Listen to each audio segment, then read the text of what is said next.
Assalamu alaikum, dear students.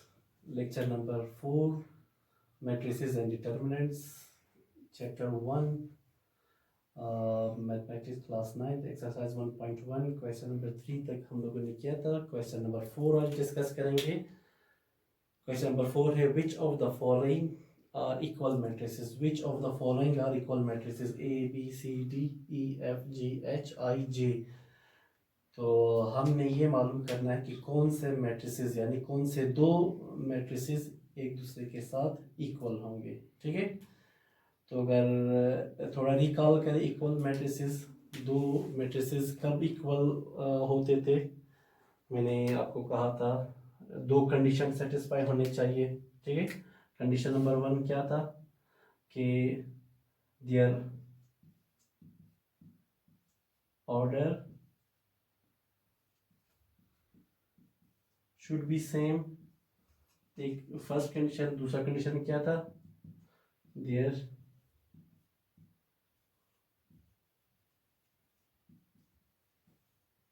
corresponding elements should be same. ठीक है, दो कंडीशन थे कि their order should be same, उनके ऑर्डर सेम होने चाहिए, और दूसरा क्या था, their corresponding element should be same, उसकी corresponding एलिमेंट्स सेम होनी चाहिए. ठीक है, इसके लिए सबसे पहला जो टेक्निक है वो मैं आपको हिंट दे दूंगा, आपने खुद करना है. जितने भी मैट्रिसेस है A B C, let's say मैं यहाँ इसी तरह करता हूँ. लेट्स से मैट्रिक्स ए है, सबसे मैंने क्या लिखूंगा, ऑर्डर ऑफ ए. ठीक है, ऑर्डर ऑफ ए मेरे पास क्या है, अगर मैं देखूं 3 रो है और उसके पास कितने कॉलम है, एक कॉलम है. यानी अगर m क्रॉस n की शक्ल में हम लिखे तो 3 रो होंगे और एक क्या होगा, कॉलम होगा. तो आपने क्या करना है, सिमिलरली सब मैट्रिसेस के आपने ऑर्डर्स निकालने हैं. इसी तरह order of A, order of B, order of C, D, E, F, G, H, I and J. ठीक है, उसके बाद ठीक है आप देखो कि कौन से मैट्रिसेस के ऑर्डर सेम आ रहे हैं, मतलब किसके ऑर्डर सेम है. ठीक है, फर्स्ट करो अगर मैं मैट्रिक्स ए को देख रहा हूं और ई को, अब मैं ऑर्डर ऑफ ई लिखता हूं. इसका भी कितना है देखो, 3 रो है और क्या है, एक कॉलम है, एक कॉलम है. अब ये जो दो मैट्रिक्स है मेरे पास, अब इन दोनों के ऑर्डर क्या आए, सेम आए.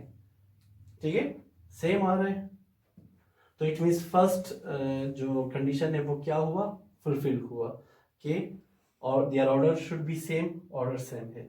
सेकंड कंडीशन को देखेंगे, their corresponding element should be same. अब ए को मैं देखता हूं, ए क्या है मेरे पास, 5 3 4.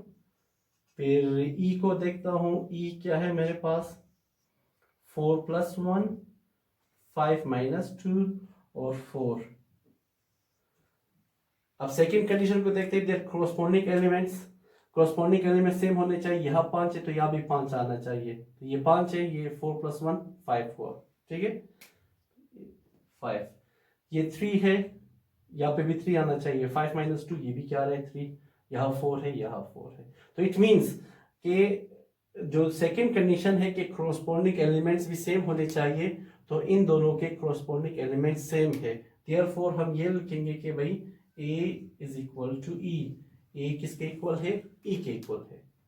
ठीक है, तो इसी तरह आपने मालूम करना है कि B किसके इक्वल है. अब लेट्स से B के सबसे पहले ऑर्डर देखो, इसके 2 रो है, 3 कॉलम है. ठीक है, फिर आप देखो ये किसके इक्वल है, ये यहाँ पे अगर आप इसका ऑर्डर निकालोगे तो पता चलेगा. भी अगर मैं बोलूँ तो चले बी का कोई पेयर यहाँ नहीं है, यानी बी किसी मैट्रिक्स के साथ इक्वल नहीं है. ठीक है, सी को अगर आप देखो, इसके पहले ऑर्डर निकालो, ये 3 रो है, 2 कॉलम है. अब एच को आप देखो, इसकी भी क्या है, 3 रो है, 2 कॉलम है. अब क्रॉसपोर्डिंग एलिमेंट्स देखो, ये 2 है, 1 + 1 2 होगा, ये 3 है तो वो भी 3 होगा, 1 वो भी 1, ये 5 है, 3 + 2 5, और वो 3 - 1 यहाँ 2 है, 3 - 1 क्या होगा 2। So their orders are same and their corresponding elements are also same. So C किसके इक्वल होगा, ये एक मैंने भी बताया, सी किसके इक्वल होगा, एच के। बाकी आपने खुद निकालते हैं, ठीक है।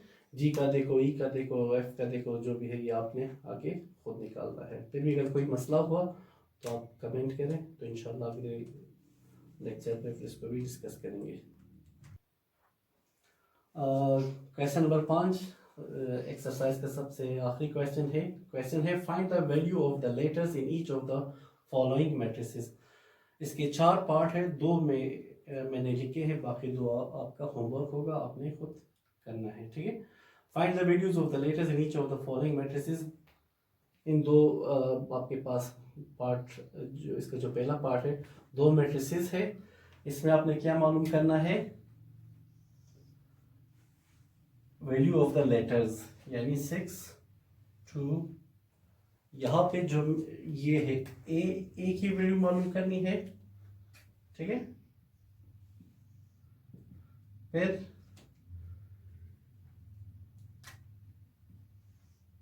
6 3,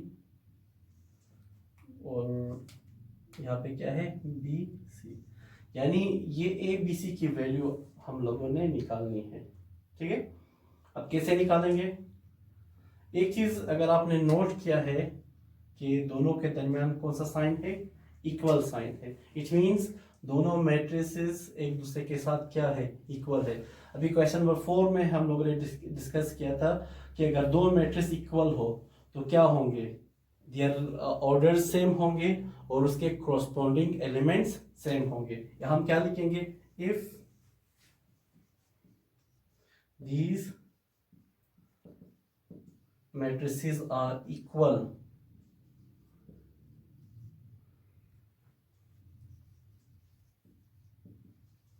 if these matrices are equal matrices, अगर ये दोनों matrices इक्वल होंगे,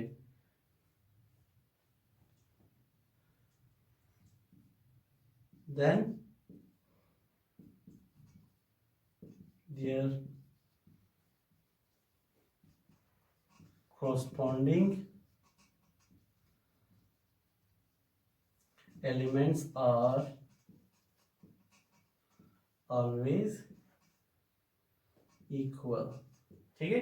अगर ये 2 मैट्रिक्स एक दूसरे के इक्वल होंगे तो उसके जो कॉरस्पॉन्डिंग एलिमेंट्स है वो भी क्या होगा, एक दूसरे के इक्वल होंगे, ठीक है। तो इट मींस देयरफॉर किस तरह होगा, यानी 6 किसके इक्वल होगा, 6 = 6 के, ठीक है। तो ये क्या होगा, 2 = b के, फिर a = किसके होगा, 3 के, और 4 = क्या होगा, c के। सो ए बी सी की वैल्यू हमने निकालनी थी। ए हमारे पास आया 3, बी हमारे पास आया 2, और सी हमारे पास आया 4, ठीक है। कहाँ से कौन सा टेक्निक हमने इस्तेमाल किया, जो 2 हमने कंडीशंस पढ़े थे इक्वल मैट्रिसेस के, उसी को हमने अप्लाई किया कि अगर 2 मैट्रिसेस इक्वल होंगे तो उनके कॉरस्पॉन्डिंग एलिमेंट्स ऑलवेज इक्वल होंगे। तो इसका मतलब ये हुआ कि 6 के बराबर होगा, 2 किसके बराबर होगा, बी के, ए किसके बराबर होगा, 3 के, और 4 किसके बराबर होगा, सी के। तो यही हमारे पास रिक्वायर्ड वैल्यूज है, ठीक है। इसी तरह अगर आप इसको भी चेक करो, ये भी यही है, 2 8 ए 2 बी -3 इक्वल होंगे क्या, सी 8 - 1 2 4 डी के, सही। तो इस यही चीज आपने लिखना है। उसके मुताबिक ए किसके इक्वल होगा, ए इक्वल होगा -1 के, बी किसके इक्वल होगा, 4 के, और सी किसके इक्वल होगा, सी इक्वल होगा 2 के, और डी हमारे पास है, डी इक्वल होगा किसके, -3 के। ये थोड़ा मैंने वो किया है, डायरेक्ट क्या है, चले आप कंफ्यूज ना हो उसको इसका करते हैं। यानी मतलब 2 किसके इक्वल होगा, सी के, ए किसके इक्वल होगा -1 के, बी किसके इक्वल होगा 4 के, 8 किसके इक्वल होगा 8 के, 2 के इक्वल होगा, और -3 किसके इक्वल होगा बी के। तो ये हमने निकालना था। ये चैप्टर फर्स्ट का एक्सरसाइज फर्स्ट 1.1 ये कंप्लीट हुआ। उम्मीद करता हूँ आपको समझ में आ चुका होगा। कोई मसला था तो आप पूछ सकते हैं कमेंट्स बॉक्स में। Thank you.